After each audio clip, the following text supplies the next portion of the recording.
New York City's nightlife takes center stage in Netflix's new thriller Black Rabbit. The series stars Jude Law and Jason Bateman as two brothers whose bond is tested by ambition, family, and secrets that threaten to bring down everything they've built.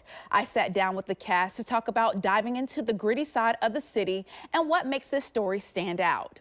Black Rabbit drops viewers right into New York's nightlife world. What drew you to telling a story in that setting?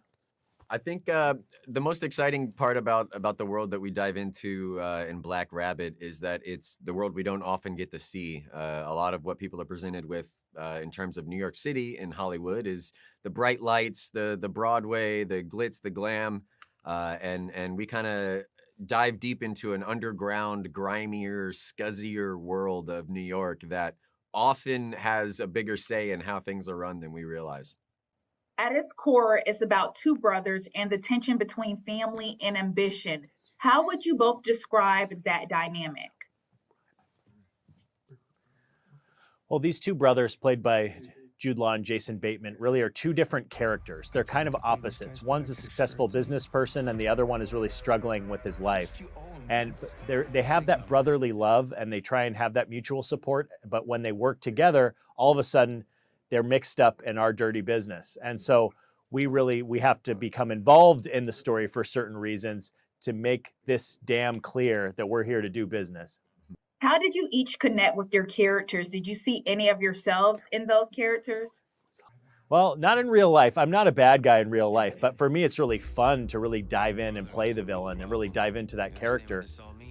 One example is most of the time when I'm signing, I use just one hand, my right hand, because maybe with my left hand, I'm holding a gun or I have my hand on a gun.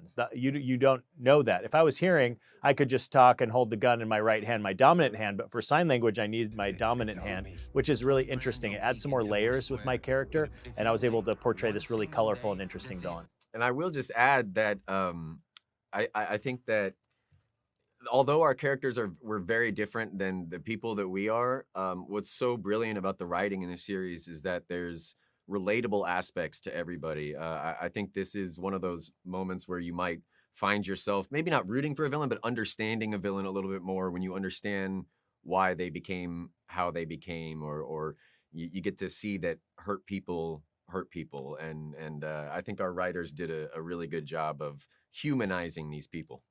Without spoiling too much, what should viewers brace themselves for as the season unfolds? Go ahead. Be careful what your contract says. I prefer not to divulge too much information about our show, and I think save the best for last. I think let them wonder and think about what's going to happen next. I think that's the best I can say. There is a little bit of something for everyone in this show. I will say that, whether you're a fan of high stakes drama, of thrillers, of loving relationships, scandalous relationships, it's all in the show, and it's all there for a purpose, and everything's incredibly well thought out. Since the show is set in a restaurant and lounge, what's your go-to order on a night out in New York?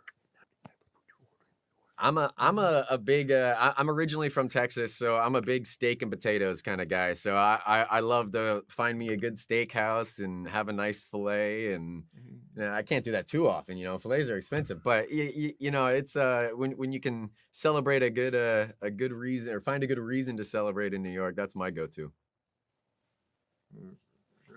I agree. I think a steak is great, but I'm from Arizona, so I love Mexican food.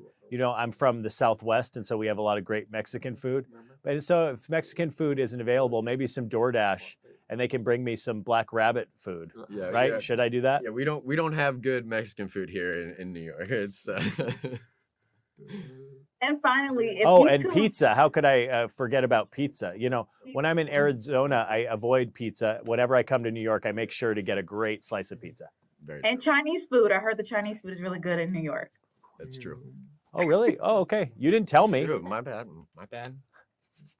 And finally, if you two were running a real New York City lounge together, who would be in charge of the business and who would be causing the trouble?